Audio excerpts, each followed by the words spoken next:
चलिए बात कर लेते हैं अन्नदाताओं की। किसान आंदोलन कैसे और कब खत्म होगा? हर बीते दिन के साथ सरकार के सामने ये चुनौती बड़ी होती जा रही है। किसान संगठनों और सरकार की अगली बैठक अब 8 जनवरी को होने जा रही है, लेकिन उससे पहले दोनों तरफ मंथन का दौर जारी है। कानून वापसी और एमएसपी की गारंटी को लेकर पेंच फंसा हुआ है। सवाल ये है कि क्या अगली बैठक से पहले सरकार अपने रुख में तब्दीली लाएगी? कड़ाके की ठंड में दिल्ली की सीमाओं पर डटे हुए किसानों की आगे की रणनीति क्या होगी? एक रिपोर्ट में आपको दिखाते हैं।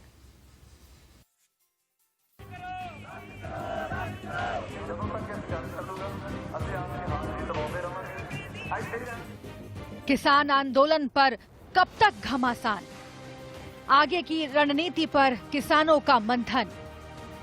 8 जनवरी की तैयारी कौन पड़ेगा भारी? किसान आंदोलन को करीब 1.5 महीने होने जा रहे हैं, लेकिन मामला लटका पड़ा है, गतिरोध बना हुआ है, क्योंकि मामला जैसे ही आगे बढ़ता है अगले मोड़ पर जाकर फंस जाता है। अब तक किसानों और सरकार के बीच 8 मीटिंग्स हो चुकी हैं, लेकिन सुलह अभी तक नहीं हो पाई है। सरकार कानून वापस नहीं लेना चाहती और किसान कानूनों को रद्द करने की मांग पर अड़े हैं। एमएसपी पर गारंटी का सवाल भी किसानों के अहम मुद्दों में से एक है। इन्हीं 2 मसलों पर घमासान ऐसा मचा हुआ है कि थमने का नाम नहीं ले रहा। सोमवार को विज्ञान भवन में करीब 4 घंटे चली बैठक में जब कोई नतीजा नहीं निकला, तो समाधान के लिए एक नई तारीख 8 जनवरी मुकर्रर हुई। जितना उन्होंने सिखा के भेजा उतना ही वो कर रहे हैं। हुण 8 तरीक नूं सानूं फिर 2 बजे बुलाया वा, वेखांगे असीं कल साडी मीटिंग आ, सारा करके अपने संघर्ष नूं और तेज करांगे। यही डॉक्टर सतनाम सिंह जनाला, सूबा प्रधान जमहूरी किसान सभा। सरकार और किसानों के बीच सहमति नहीं बन पा रही है, तो वहीं दिल्ली में गिरता पारा जानलेवा साबित हो रहा है, क्योंकि खुले आसमान के नीचे कड़कड़ाती ठंड किसानों पर मौत बनकर टूट रही है। और विपक्ष के दावों के मुताबिक करीब 60 किसानों की मौत प्रदर्शन के दौरान हो चुकी है। लेकिन किसान तो किसान है, वो हार मानने को राजी नहीं है। कि सरकार ने कानून बनाया है और सरकार ने कानून बनाया है तो किसान के समग्र हित को ध्यान में रखकर ही कानून बनाया है। लेकिन किसान के प्रति भारत सरकार, नरेंद्र मोदी जी का नेतृत्व पूरी तरह संवेदनशील है। जब किसान आंदोलन पर हैं और सरकार किसान यूनियन के साथ चर्चा कर रही है, तो हमारी अपेक्षा है कि यूनियन की तरफ से वो विषय आए जिस विषय में किसान को कोई परेशानी होने वाली है, तो सरकार खुले मन से उस पर विचार करने को तैयार है। आंदोलन की जगहों पर दिन में नारों की गूंज होती है, तो रात में हौसलों की हुंकार। चाहे सिंघू बॉर्डर हो, गाजीपुर बॉर्डर हो या फिर आंदोलन का कोई और इलाका, किसान रात रात भर जगते हैं, ठंड और बारिश के बीच जैसे तैसे रात गुजारते हैं। लेकिन इन आसमानी मुसीबतों के बावजूद वो अडिग हैं। जो कल की बातचीत हुई, इसमें कुछ सलूशन निकलता नजर आ रहा है। एमएसपी को लेकर बातचीत हुई, क्या लगता है हल निकलेगा या फिर रियासतों की लड़ाई जारी रहेगी आपकी तरफ से? गल ऐसे चलती है, जी गल तो उम्मीद वाली चलती है। उम्मीद तो रखते हैं कि जब गल चल गई, सरकार ने टाइम लिया, हमको 4 दिन का और टाइम दो, इसीलिए हमारे किसानों ने उसको टाइम दिया। उसने बोला भी 8 तारीख को हम जो बोलेंगे वो कर देंगे। हुण अगे 8 हो दिया, उस दिन पता लगेगा फिर क्या बात चलती है, क्या होती है। वो हमारी 31 जथेबंदियों के साथ जो भी सरकार के आदमी गलबात करेंगे, जो उसका फैसला होगा, जो 31 साड़ी जथेबंदियों को मंजूर होएगा वो टल होएगा, जहाँ उसको मंजूर नहीं होगा तो नहीं टल होगा। आंदोलन में किसानों के सामने सरकार है, तो उनके साथ उनकी पत्नियों का हौसला भी है, जिनका साफ कहना है कि जब तक उनकी मांगों को कबूल नहीं किया जाता, वो पतियों के साथ कंधे से कंधा मिलाकर मोर्चे पर डटी रहेंगी। कि सरकार को सोचना चाहिए कि हमारे छोटे छोटे बच्चों को, हम अपने परिवार को पीछे छोड़कर आए हैं और रात भर से यहाँ डटे हुए हैं। आपको पता होगा रात में बहुत बारिश हुई है, बिजलियां कड़की हैं, लेकिन हम फिर भी डटे हुए हैं। क्यों? ताकि ये किसान भाइयों का हौसला ना कम पड़े, उन्हें कहीं भी ये ना लगे कि हम औरतें उनका साथ नहीं दे रही या भगवान भी हमारे खिलाफ है, सरकार भी हमारे खिलाफ है। हम इनके 50% कहते हैं ना, बेस्ट हाफ, तो हम बेस्ट हाफ का परफॉर्मेंस यहाँ कर रहे हैं।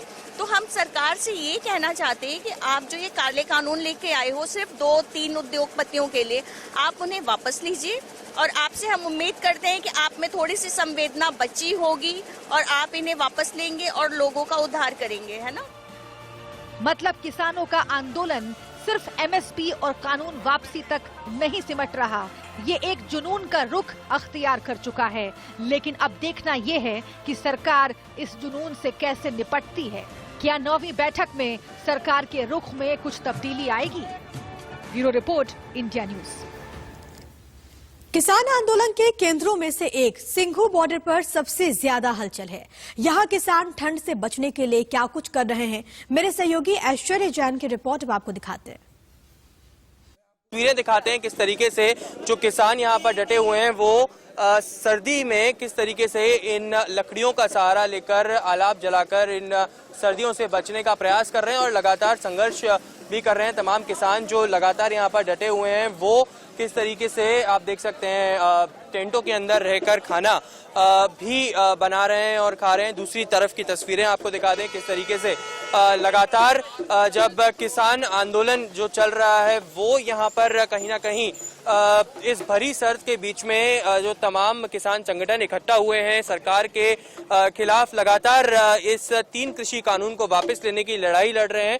वहीं जो इतनी कड़ाके की ठंड है उसको बचने के लिए कहीं ना कहीं अलाप जलाकर और इस तरीके से गर्म खाना बनाकर और जो सेवा है जो लगातार कई किसानों तक पहुंचाने की कोशिश की जा रही है वो यहाँ पर लगातार दिनों से दिखाई दे रहा है। क्योंकि जो किसान संगठन है उनका साफ तौर पर कहना है कि जब तक ये लड़ाई रहेगी, जब तक ये 3 कृषि कानून वापस नहीं लिए जाते हैं और इसी के कारण कई ऐसी जगह हैं जहां पर हम इस तरीके की तस्वीरें देख सकते हैं। अगर आगे भी देखेंगे तो ये आप जो टेंट देख रहे हैं, जो ट्रैक्टर देख रहे हैं, इसके अंदर ये जो कंबल देख रहे हैं वो कहीं ना कहीं सर्दी से बचाव के लिए इस तरीके की व्यवस्थाएं की गई हैं। कई जो गुरुद्वारा कमिटीज हैं और जो संगठन है वो इकट्ठा आए हुए हैं और इस साफ तौर पर इस तरीके की बचाव के लिए देखिए लगातार ठंड पड़ रही है, बहुत ज्यादा ठंड है। किसान लगातार यहाँ पर संघर्ष कर रहा है। किस तरीके से आप लोग इंतजाम कर रहे हैं इस ठंड से बचने के लिए? क्योंकि साफ तौर पर जो किसान संगठन है, जो आपके नेता है, उन्होंने कह दिया है कि जब तक ये 3 कृषि कानून वापस नहीं होगा इसी तरीके से लड़ाई जारी रहेगी।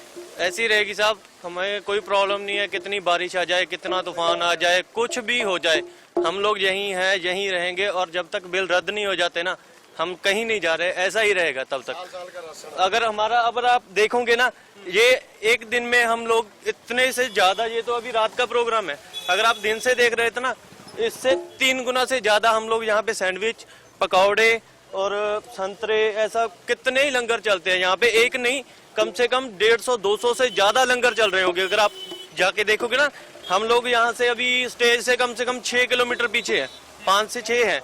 और अगर आप देखोगे तो इसमें सभी लाइन में लंगर ही लंगर है। एक ट्राली में हमारा लंगर का सामान होता है और एक में हमारा जो होता है लक्कड़, गैस सिलेंडर, ऐसा होता है। अच्छा ये बताइए कि क्योंकि ठंड भी पड़ रही है, मैं देख रहा हूँ कितने कंबल यहाँ पर हैं, तमाम बुजुर्ग किसान भी हैं, महिलाएं भी हैं यहाँ पर। ठंड से बचने की क्या क्या प्रयास यहाँ पर सिंघू बॉर्डर पे किए जा रहे हैं? ठंड से बचने के लिए प्रयास तो हमारे ऐसे हैं कि हमारे पास जो मौजूदा है अभी बेस्तर, अगर हम ऐसा सोच के चले ना भी, अगर हमारे जो किसान घर से आ रहे हैं वो ऐसे भी आ जाए ना, कुछ भी ना लेके आए, तो भी उनके लिए सभी फैसिलिटी यहाँ पे है। खालसा एड हमारी है यहाँ पे है, ठीक है, और भी बहुत सारी जथेबंदियां हैं जो इसी पर आप देखोगे। अगर दिन में आओगे ना यहाँ पे तो यहाँ से ट्रालियों की ट्रालियां भर के जाती हैं जो हमको कंबल वगैरह सब कुछ देने के लिए तैयार है। अगर हम ऐसे कहीं ना कहीं साफ तौर पर कह रहे हैं कि अगर बात अभी भी नहीं बनती है तो जो किसान अभी घर से चलकर सिंघू बॉर्डर और टिकरी बॉर्डर पर इकट्ठे हो रहे हैं उनके लिए तमाम कंबलों का इंतजाम है और भी जगह से कंबल और इस तरीके की सामग्री आ रही है कि इस ठंड से बचने के लिए और इस लड़ाई को जारी रखने के लिए तमाम तरीके के सामान है। देखिए अलाप लगातार यहाँ पर जल रही है, लकड़ियों का इंतजाम किया हुआ है और ट्रैक्टर्स में किस तरीके से ये किसान अपने दिन भर अपनी दिनचर्या गुजार रहे हैं। आपसे पूछना चाहेंगे, देखिए लगातार उत्तर भारत के अंदर ठंड पड़ रही है, बारिश भी आ रही है, किस तरीके से इस ठंड को मुकाबला करते हुए और सरकार के खिलाफ आपने जो मोर्चा खोला हुआ है उसको किस तरीके से आप जारी रख रहे हैं? ਅਸੀਂ ਪੂਰੇ ਜਿਹੜਾ ਬਰਫ਼ ਵਰਗਾ ਪਾਣੀ ਆ, ਨਹਿਰਾਂ ਦਾ ਪਾਣੀ ਲਾਉਣ ਵਾਲੇ ਆ। ਸਾਨੂੰ ਠੰਡ ਕੁਝ ਨਹੀਂ ਕਹਿੰਦੀ, ਅਸੀਂ ਆਪਦੇ ਹੱਕਾਂ ਲਈ ਆਏ ਆ। ਅਸੀਂ ਆਪਣੀਆਂ ਮੇਰਾ ਬੱਚਾ ਪੜ੍ਹਦਾ ਵਾ, ਬੱਚਿਆਂ ਨੂੰ ਨਾਲ ਲੈ ਕੇ ਆਏ ਆ ਜਦੋਂ ਸਾਰਾ ਕੁਝ ਖਤਮ ਹੋ ਜਾਏਗਾ, ਇਸ ਲਈ ਅਸੀਂ ਸਾਰੇ ਹੀ ਇੱਥੇ ਹਾਂ। ਜਿੰਨਾ ਟਾਈਮ ਹਿੱਲਣਾ ਨਹੀਂ, ਇੱਥੇ ही रवांगे ਅਸੀਂ। बुजुर्ग किसान भी यहाँ पर मौजूद हैं। कितनी ठंड का सामना करना पड़ रहा है आपको? कोई ठंड नहीं है। कोई ठंड नहीं है, लगातार लड़ते रहेंगे? हाँ, लड़ते रहेंगे।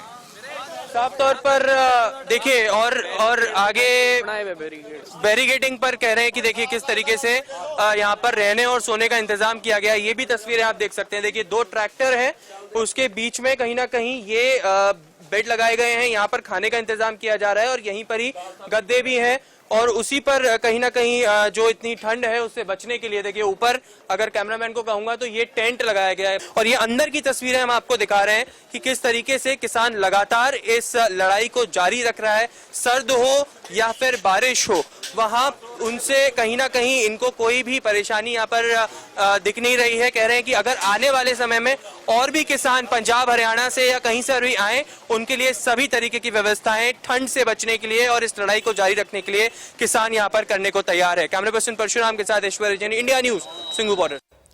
कृषि कानून की वापसी पर अड़े किसानों का कहना है कि वो पूरी तैयारी के साथ आए हैं और अब तक जिस तरह की तस्वीर सामने आई है उससे साफ है कि लड़ाई लंबी चलने वाली है। कड़ाके की ठंड के बीच किसान कैसे खाने के इंतजाम कर रहे हैं, देखिए गाजियाबाद से संवाददाता जतिन गोस्वामी की ये खास रिपोर्ट। 40 दिन से ज्यादा का वक्त बीत चुका है, लगातार सर्दी बढ़ती जा रही है और किसानों को अब तक कुछ मिल पाया है तो वो है तारीख। आखिरकार कब तक मिलेगी ये तारीख, ये तो किसी को नहीं पता, लेकिन जो परेशानी है वो भी इन तारीखों के साथ लगातार किसानों के लिए बढ़ती जा रही है। मैं दिल्ली यूपी की सीमा गाजीपुर बॉर्डर पर मौजूद हूं और लगातार हो रही बारिश का कई साइड इफेक्ट देखने को मिल रहा है। आप पहले यहाँ देखिए, जो किसानों के टेंट हैं वो बुरी तरह से भीगते जा रहे हैं। नेशनल हाईवे 9 के नीचे जो टेंट लगे हैं वहां पर भी अंदर तक ये जो कीचड़ है, जल भराव है, वो पहुंच रहा है, जिससे किसानों को काफी ज्यादा परेशानी का सामना यहाँ पर करना पड़ रहा है। और क्योंकि बारिश रह रहकर होती है और साथ साथ सर्दी बढ़ती है तो ठंड की वजह से कई किसान जो हैं वो बीमार भी हो रहे हैं, लेकिन वो अपने आंदोलन पर लगातार डटे हुए हैं। आप देखिए, रात होते ही जो खाने की व्यवस्था है वो शुरू हो जाती है और किसान यहाँ पर इस तरह से खाना खाते हैं। लेकिन अब देखिए नीचे, यहाँ पर मैं आपको दिखाऊं तो यहाँ कितना कीचड़ है और यहाँ पर खड़े होकर किसानों को खाना खाना पड़ रहा है। और इस समय जब मैं ये रिपोर्ट दिखा रहा हूं तो आसमान से बारिश हो रही है, बूंदाबांदी भले ही हो रही है लेकिन धीरे धीरे वो बारिश बढ़ती जा रही है। अब इधर किसानों की तरफ चलते हैं और आपको दिखाते हैं कि वो किस तरह की व्यवस्था में जुटे हुए हैं। ये देखिए, इस तरह के जो पतीले हैं वो यहाँ पर अलग किए जा रहे हैं। इस समय भी बारिश आ गई, कितनी परेशानी हो रही है? कोई परेशानी नहीं, मजा आ रहा, हमें परेशानी नहीं होती। यानी सीधे शब्दों में समझूं कि किसान पूरे दृढ़ निश्चय पे अड़े हुए हैं। बिल्कुल दृढ़ निश्चय पे अड़े हुए हैं, हमें कोई परेशानी नहीं है। अब दूध गर्म करेंगे, आप भी दूध पीना, सबको दूध पिलाएंगे। रात दूध से कटती है? हाँ जी, पहले खाना उसके बाद दूध। तो देखिए, आप इस समय फिर से बारिश तेज हो गई है और किसान जो खाना खा रहे थे वो दूसरी तरफ आ गए हैं। नेशनल हाईवे 9 के नीचे हम ये आपको ऊपर की तस्वीर दिखाते हुए बताएं तो इसके जो नीचे का हिस्सा है अगर मैं दिखाऊं तो यहाँ नीचे जो टेंट और खाने पीने की व्यवस्था है वो की गई है। इधर मैं दिखाऊं, देखिए किसान जो खाना खा रहे थे वो अब इस टेंट के नीचे आ गए हैं। ये परेशानी है, देखिए ठंड बहुत है, खाना भी बहुत मुश्किल से आप लोग खा पा रहे हैं। कैसे दिन बीत रहे हैं? और रात तो बहुत ही मुश्किल है। रात तो भैया जो है सही कट रही है, ठंड लगे है, बढ़िया कट रही है, मजे से। अच्छा ये बताइए, अब तक किसानों को तारीख पर तारीख मिली है, क्या कहेंगे, कब हो पाएगा इंसाफ जो आप चाहते हैं? ये तो भैया हमारे हेड ही बताएगा, जो बताएगा। तो आप देखिए, किसानों की तकलीफ भी है लेकिन वो उस तकलीफ को कबूल नहीं करेंगे क्योंकि वो सिर्फ और सिर्फ सरकार तक यही मैसेज पहुंचाना चाहते हैं कि वो अड़े हुए हैं, लगातार अड़े हुए हैं। लगातार आंधी ओला बारिश कुछ भी हो, हम डटे रहेंगे, अड़े रहेंगे। और जब ठिठुरते हैं हम, ऊपर से बारिश होती है तो हमारी ऊर्जा बढ़ती जा रही है। किसान जिंदाबाद का नारा। इस समय भी बारिश हो रही है, बारिश हो रही है, अड़ रहे, हम बारिश से घबरा नहीं रहे, अपने बारिश से नहीं घबरा रहे। बाबूजी कितनी उम्र है आपकी? 71 साल की। 40 दिन से ज्यादा का वक्त बीत गया है, पहले दिन से मौजूद है और आगे कितने दिन तक लगता है कि देखिए डटे हुए सभी किसान हैं, लेकिन आपको क्या लगता है? जब तक मोदी हमारी बात ना मानेगा इतना ही अड़े रहेंगे हम। ये लेकिन देखिए पतला सा टेंट है, मैं एक बार दिखाऊं, इस पतले से टेंट में से भी मुझे छींटे यहाँ महसूस हो रहे हैं क्योंकि बारिश काफी तेज आ रही है। रात कैसे कटती है? जी हम यूं ही काट ले, जैसे आप बैठे यूं बैठ के काट दे। 2 डिग्री भी चला गया था और फिर बारिश हुई है, ऐसा लगता है फिर 2 डिग्री तापमान ना चला जाए। हाँ, ये बराबर मोबाइल पे मैसेज भी आ रहा है, कंटिन्यू 3 दिन पहले ही मैसेज आ चुका था कि आपका 3 तारीख में, 4 तारीख में और 5 तारीख में ओलों के साथ, बर्फबारियों के साथ। ओले पड़ गए तो मुश्किल बढ़ेगी।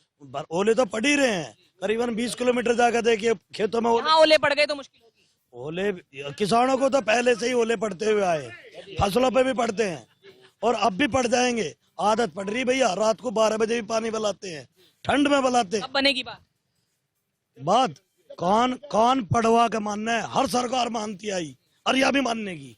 तो ये देखिए, ये एक चेतावनी भी है और ये एक दृढ़ निश्चय भी है। और मैंने आपको जब अपनी रिपोर्ट शुरू की थी तो बूंदाबांदी शुरू हो गई थी और अब वो काफी तेज जो बारिश है हो रही है। और जो किसान हैं, अगर मैं इधर से सामने की तस्वीर भी दिखाने की कोशिश करूं तो वो देखिए किन हालातों में है। वहां पर टेंट लगातार भीग रहे हैं, बारिश लगातार रह रहकर हो रही है और परेशानी भी भले ही बढ़ रही है। लेकिन उनका यही कहना है कि जब तक तीनों कृषि कानून वापस नहीं होंगे, जब तक एमएसपी पर कानून के रूप में गारंटी नहीं मिलेगी, तब तक यूं ही डटे रहेंगे। पहले सर्दी है, उसके साथ साथ बारिश है, ओले भी पड़ेंगे तो भी डटे रहेंगे, चाहे बुजुर्ग किसान हो, उन सभी का यही कहना है। गाजियाबाद से जतिन गोस्वामी, इंडिया न्यूज।